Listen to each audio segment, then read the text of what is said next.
So first of all, you're going to need a theme for your page. So as you can see, I have my page over here, and my page is solely drum related. Okay, so there's a lot of drums, there's a lot of drumming going on. Drums here, drums here, drums here, there's drums here, drum covers everywhere. So, there's just consistently drum covers. So, there's a drum theme going on. See? So I followed a whole drummer theme.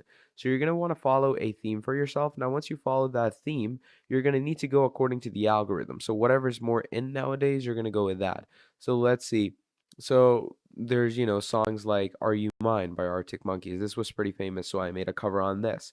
Change by the Deftones was pretty famous, so I made a cover on this. As It Was very famous back in the day, so I made a cover on that. Then Black Hole Sun by Soundgarden was pretty famous. I made a cover on that. So, just keep on going with the algorithm, and you're gonna obviously start going more. Obviously, you need to be more consistent with your uploads as well.